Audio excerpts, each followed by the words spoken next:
If your attention is on you and how you look and what you say, then you're actually blurring your vision to the other person in front of you. Hey everybody, welcome back to the channel. My name's Neil. Before we get into today's video, be sure you like and subscribe so you don't miss any of our future content that's coming out. Today, we are here to talk about reading minds. That is right, we are going to talk about mind reading and how it applies to sales and making money, and also how you can read minds in an everyday life. And I want to go over some secrets and some tips here about what I mean about mind reading. So I'm in sales. I've been doing sales and public speaking for a very long time.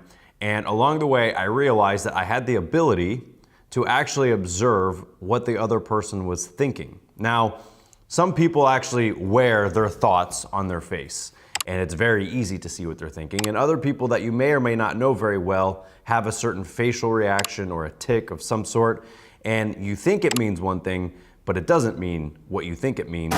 And you make a blunder or you make a mistake or something happens. So what I want to talk about today is that in sales, there's an actual ability that you have, whether you want to acknowledge it or not, but to actually observe the other person and feel what they're doing and thinking and be able to adjust to be able to get a sale. Now, what that means is that as I'm talking to somebody, first off, my attention is not here in myself, my attention is fully on them. If your attention is on you and how you look and what you say and et cetera, then you're actually blurring your vision to the other person in front of you. So it's an actual ability to look and say, this person is happy, this person is sad, this person is angry, this person is in apathy, this person is crying. These are abilities that we have. Some people can't do that. Some people are not able to observe what another person is thinking and say, that person has a problem. You can sometimes look and see that a person has a problem or a situation with something.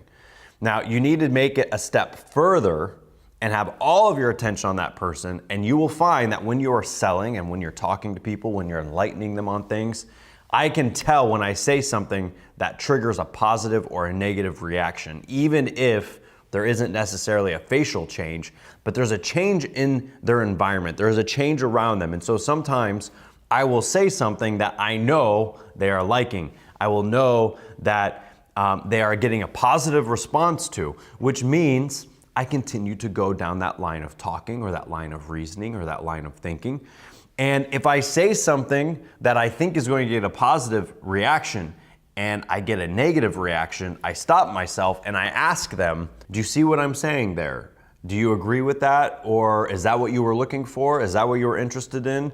I will actually change to find out what is going on within their own mind or in their own thoughts so that I know where I stand in the sale and I know what's happening. But you see, this is an ability that you have. You just haven't realized that it is an actual ability. Let's look really quickly at a very popular TV show, The Big Bang Theory. One of the main characters, Sheldon, in that show, especially in the earliest seasons of the show, I don't know, the first 4, 5, 6 seasons, whatever it was, he was completely oblivious to other people's feelings. He was completely oblivious to sarcasm. He was completely oblivious to jokes. He was completely oblivious to love. He was oblivious to other people's reactions towards him.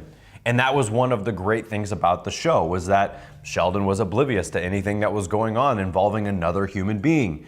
Okay, that is an actual great representation of how some people behave and act in life.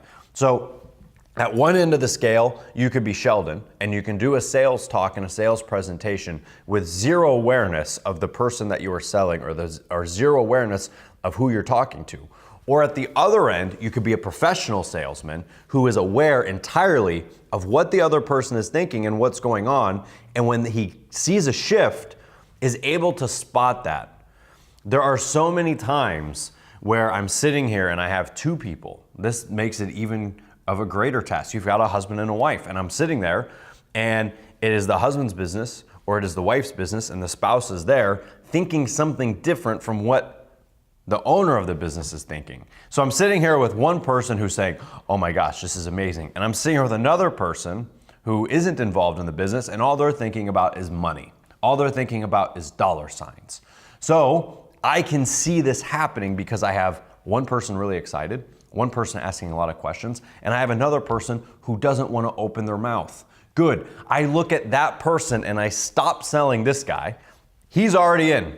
And I start focusing on the person over here and I say, listen, I know it's not your business, but I want you to be involved in all of this. This is your family that we're talking about here. And I start finding out what is interesting to them. And when I talk about money and I talk about family and I talk about the future goals, I see how they react. And I start to figure out where to tie everything together. But it's an actual ability to perceive what another person is thinking or doing. Now, you won't always see their exact thoughts. Sometimes I do. Some people wear their exact thoughts on their head, and I call them out on it all the time, and it is hilarious. I go, you see that right there? That, and they're like, oh, how did you know that? I'm like, come on, you're wearing it on your face. Just sign the paperwork, let's get going, right? And they laugh about it, and it's a big thing. Other people don't understand that the reason they went from, let's go back to the husband and wife instance, they don't understand that what I'm doing is entirely focusing on changing the wife's perspective of things and changing her mind and changing her thoughts because I can see what's going on and getting it to a sale. I was in complete control 100% of the way. And at the end of it all, they feel like they made the decision because I was able to read what was going on. So this applies to making money. And you have to be able to perceive your prospects' thoughts and what they're thinking and ask them about what's going on. This also applies to your staff. This applies to hiring people. This even applies to handling a spouse or a child. If you get really good at reading people's thoughts and perceptions and their emotions, you can guess what's going on and where they're at, and you'll be in control and you'll be in the driver's seat of getting a sale. So, what I want you to do is I want you to start going around and looking at people. I want you to go to the grocery store, the dry cleaners, the movie theater, wherever you are, and I want you to look and observe, what is that person thinking? How are they feeling? Are they happy? Are they not happy? Where are they at? And you have to get your ability, it's an actual ability to look at other people, you have to get your ability to increase. And when you do that, your sales becomes a lot easier because you're more aware of the person in front of you and not just yourself. So I hope you find this helpful. I want you to really, really apply this and think about how you could use it. And I'd love to hear from you in the comments down below.